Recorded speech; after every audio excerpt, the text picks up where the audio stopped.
9th वाले बच्चे ध्यान देंगे। गणित में हमने आपको शुरू किया था दो चर वाले रैखिक समीकरण, पार्ट 2 बताया गया है इससे पहले। अब आज चलेगा पार्ट 3। पार्ट 3 क्या है? दो चरों वाले रैखिक समीकरणों का आलेख। दो चरों वाले रैखिक समीकरण का आलेख।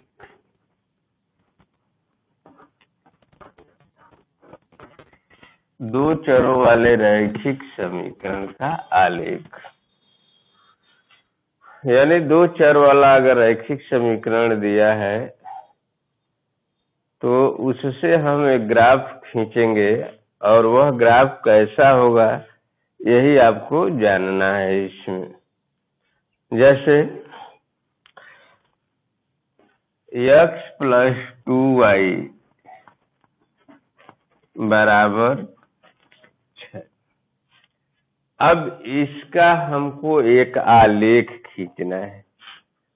तो आलेख आप ग्राफ पेपर या ग्राफ कॉपी मिलता है उस पर भी आप खींच सकते हैं। अगर नहीं तो आप सिंपल जो कॉपी आपके पास है उस पर भी आप खींच सकते हैं। खींचने के लिए आप स्केल का प्रयोग करेंगे। तो इसका आलेख खींचने के लिए सबसे पहले एक आप सारणी बनाओगे। एक सारणी आप बनाएंगे।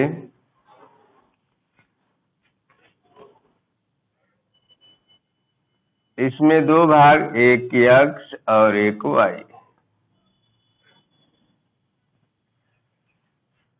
आपको पता है रैखिक समीकरण का जो हल होता है वह अनेक हल होगा, अपरिमित रूप से अनेक हल होता है।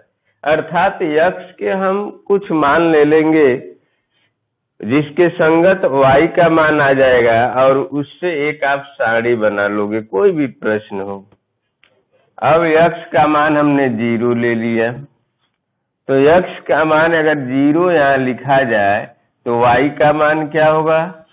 एक बार हम हल करके पुनः बता दे रहे हैं। इसको कल बताया गया था, इससे पहले बताया गया था वीडियो में। 0 + 2y बराबर 6, 2y बराबर 6, y बराबर 6/2 यानी y बराबर आ गया 3। अगर हम x का मान 0 रखें तो y का मान क्या आया? 3 आया।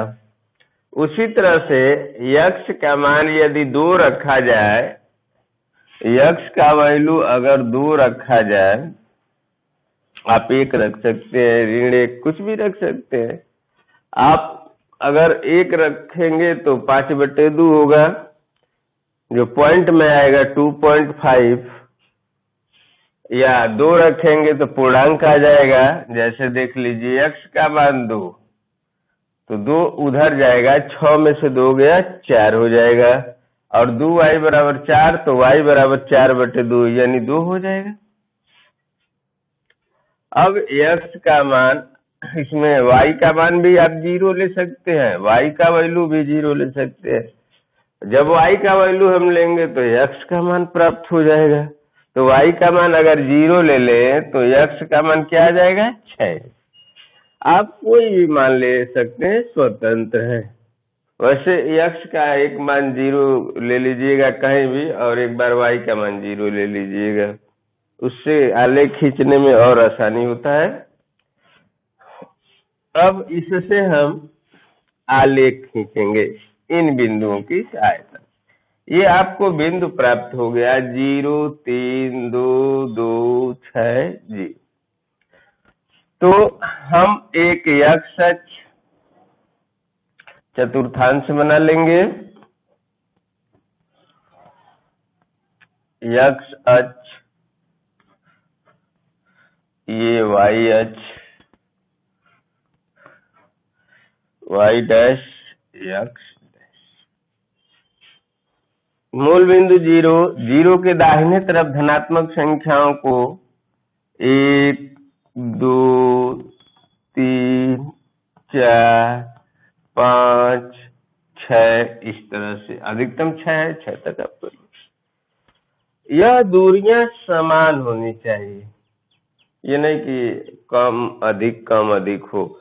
और इसका स्केल की सहायता से आप नापेंगे तो दूरी समान आएगी। उसमें समान दूरी पर 1 2 3 ऐसे लिखा होता है, तो उसका प्रयोग आप कर सकते हैं। अगर ग्राफ पेपर लेंगे तो उसमें खाना होता है, एक बड़ा खाना गाढ़ा वाला 1 2 3 ऐसे मान सकते हैं आप लोग। बाईं तरफ ऋणात्मक संख्याओं को प्रदर्शित किया जाता है, आपको पता भी होगा, -1 -2 -3 -4 -5। वैसे माइनस वाला हम इस प्रश्न में नहीं भी लिख सकते हैं क्योंकि कहीं माइनस आया नहीं है। अब y का वैल्यू +1 2 3 4 5 जो भी हो। अब ऐसे नीचे ऋणात्मक संख्याओं को, तो हमारा कहीं ऋणात्मक है नहीं, तो ऋणात्मक आप हटा भी सकते हैं, कोई मतलब नहीं है, क्योंकि ग्राफ में जो साड़ी बना है उसमें कहीं ऋणात्मक है नहीं, कोई प्रयोग नहीं है उसका। अब पहला बिंदु 0,3 यानी x पर 0 और y पर 3, यानी यहाँ आपका 0 3 होगा। ये आपका पहला बिंदु हो गया 0,3 0 3, ये पहला। दूसरा बिंदु है 2,2 यानी 2 2, x पर 2 और y पर 2। तो x पर 2 यहाँ है और y पर 2 यहाँ है। अब निर्देशांक में आपको बताया गया था x पर 2 y पर 2, तो इस तरह से ये दूसरा बिंदु आपको प्राप्त हो जाएगा 2,2। इसको आप नहीं बनाएंगे, केवल बिंदु निर्देशित करेंगे। तीसरा बिंदु 6,0 यानी 6,0 यहाँ पर मिल जाएगा 6,0, x पर 6 और y पर 0।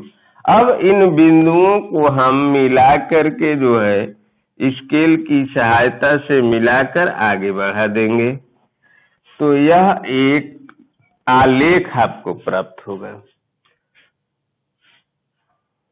यह आपका एक आलेख है। तो हम देख रहे हैं कि जो भी बिंदु आप ले रहे हैं, अगर अलग से कोई बिंदु ले लिया जाए, अलग से कोई भी आप बिंदु ले ले, अपने मन से अगर कोई बिंदु हम ले लें, 2 8 मान लीजिए हम ले रहे हैं, सपोज कीजिए आपने 2 8 बिंदु ले लिया, अलग से कोई बिंदु ले। अगर हम 2 8 खींचे तो x पर 2 y पर 8 यानी बहुत ऊपर हो जाएगा, तो यह इस रेखा से हट गया। इससे यह पता चलता है कि 2 और 8 इस समीकरण का हल नहीं होगा। जांच भी कर सकते हैं, x का मान 2 अगर लें, y का मान 8 ले, तो 2 धन 2 गुणे 8, 2 धन 16, 16 2 18, जबकि 6 होना चाहिए। कहने का मतलब ये कि अगर आपका बिंदु सही है तो उससे जो आलेख खींचा जाएगा वह एक सरल रेखा होगी। हमने 3 बिंदु लिया और तीनों बिंदुओं को मिलाया तो एक सरल रेखा बन रही है। तो अगर सरल रेखा है, सरल रेखा पर वह सभी बिंदु प्राप्त हो रहे हैं, तो वे सभी बिंदु उस समीकरण के हल होंगे। यदि कोई बिंदु इस सरल रेखा पर स्थित नहीं है तो वह बिंदु इस समीकरण का हल नहीं होगा। तो इस तरह से आपको आलेख खींचना है। तो ऐसे आप आलेख खींच सकते हैं और इसी पर आधारित आपकी जो प्रश्नावली है आप हल कर सकते हैं उस प्रश्नावली को। आपका प्रश्नावली है 4.3 4 दशमलव होती है। प्रश्नावली 4.3। सभी लड़के ध्यान देंगे अपने बुक में 4.3 है क्या। इसमें पहला प्रश्न है, दो चरों वाले रैखिक समीकरण में से एक आलेख खींचिए। तो आप ठीक ऐसे ही आलेख खींच सकते हैं। इसका हम आपको चौथा पार्ट बता दे रहे हैं या तीसरा कोई एक बता दे रहे हैं। पहले का तीसरा ही मान लीजिए, पहले का थर्ड वाला सवाल ले लीजिए।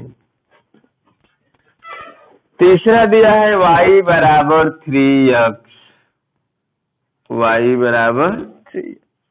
अब इसका आलेख आपको खींचना है। तो आप जो है एक सारणी, सबसे पहले आप सारणी बनाएंगे और इसमें कम से कम 3 मान प्राप्त करेंगे, 1 2 3। अगर x का मान हम 0 रखें, x का मान क्या रखें 0, तो y भी 0 हो जाएगा। 3 गुणे 0, 3 शून्य 0, यानी y भी 0 हो जाएगा। अगर x का मान 2 रखें तो y का मान 6। अगर x का मान हम 1 रखें तो y का मान 3। तो इस तरह से x का आप कोई भी मान लेकर के y का मान निकाल सकते हैं। स्वतंत्र है आप, क्योंकि इसके अनंत अनेक हल होते हैं, अपरिमित रूप से अनेक हल रैखिक समीकरण का। तो आप विभिन्न मान कुछ भी मान ले सकते हैं, आप स्वतंत्र है। अब इससे हमको ग्राफ खींचना है। इसमें भी आप देख रहे हैं कि सभी मान धनात्मक है। चलिए इस पर एक ऋणात्मक मान ले लिया जाए। मान लीजिए कि हम -1 इसको कर दे रहे हैं। -1 x का मान -1 ले लिया जाए तो y का मान क्या हो जाएगा, -3 हो जाएगा। अब इससे हम एक ग्राफ खींचे तो सेम ऐसे ही आपको बनाना पड़ेगा, x अक्ष और y अक्ष। आप एक चतुर्थांश बना लेंगे।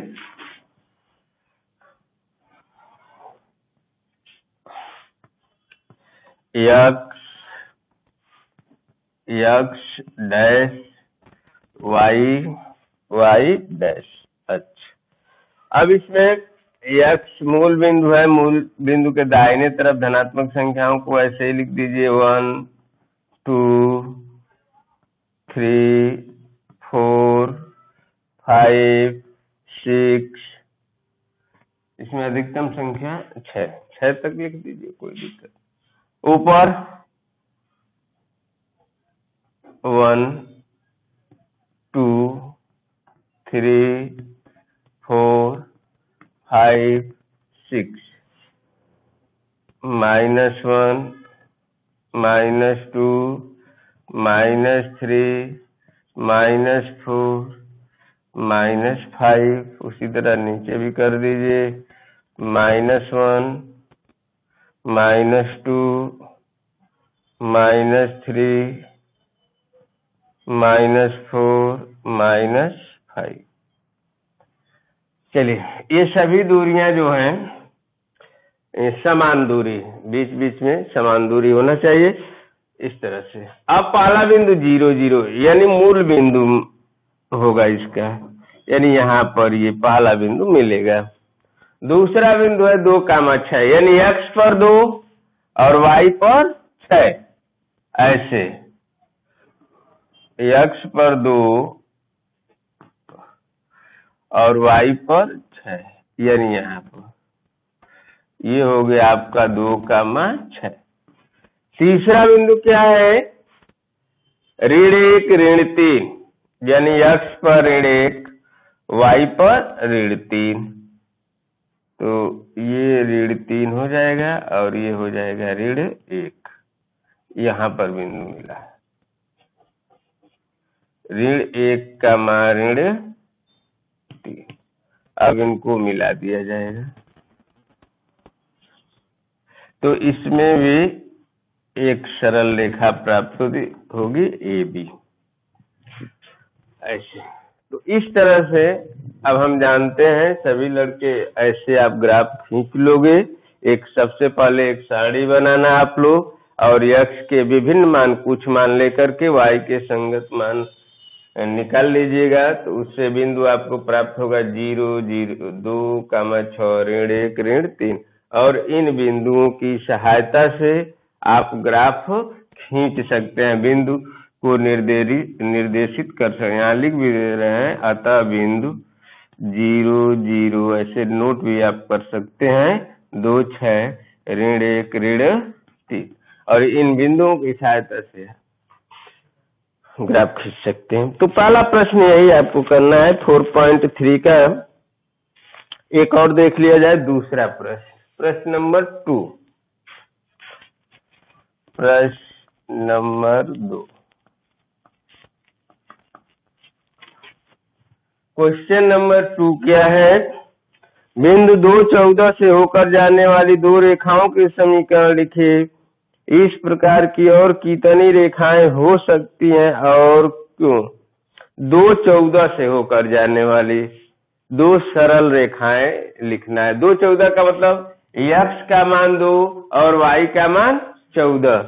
तो अगर हम x प्लस y लिखें, ध्यान दीजिएगा, तो x का मान 2 और y का मान 14, तो 14 और 2 16 हो जाएगा। पहला समीकरण बन गया। x का मान 2 और y का मान 14 जो कि किताब में दिया है, तो x प्लस y 2 और 14 बराबर 16, पहला समीकरण। दो समीकरण कह रहा है, 2 लिख दीजिए। x का मान 2 अगर हम करें 2x कर दे रहे हैं, 2x, तो x का मान 2, 2 दूनी 4 और y का मान 14, तो 2 दूनी 4 हो गया। 2 दूनी, x का मान कितना 2 कह रहा है, तो 2 दूनी 4 और y का मान 14, तो 14 और 4 18 हो जाएगा।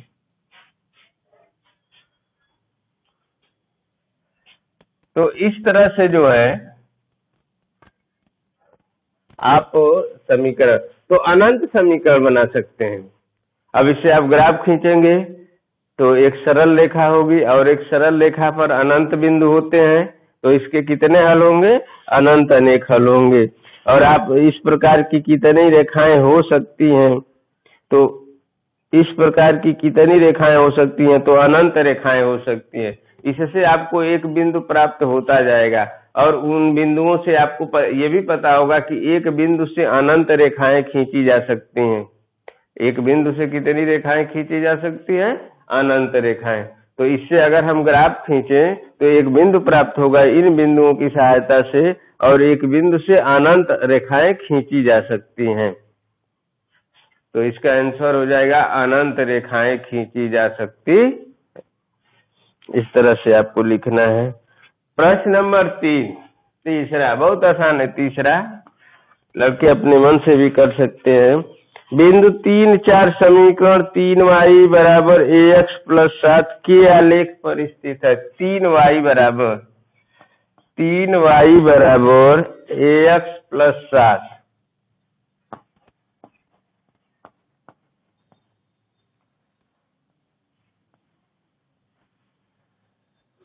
तो x का मान 3, y का मान 4। x का मान 3 रखना है और y का मान 4, क्योंकि कह रहा है कि बिंदु 3, 4 इस आलेख पर स्थित है। बिंदु 3, 4 जब इस आलेख पर स्थित है तो इस समीकरण को संतुष्ट करेगा 3 और 4 रखने पर, अर्थात x का मान 3 होगा, x का मान 3 और y का मान 4। तो x का मान 3 होगा और y का मान 4। अब इसको हल कर लिया जाए। 3 चौके 12, 3 का a में गुणा 3a, ये हो जाएगा 7। 7 इधर आ जाएगा, 12 माइनस 7, 3a, 12 में 7 गया 5, 3a बराबर 5, इसलिए a बराबर हो जाएगा 5/3। ये आपका आंसर, अर्थात a का मान 5/3 हो जाएगा।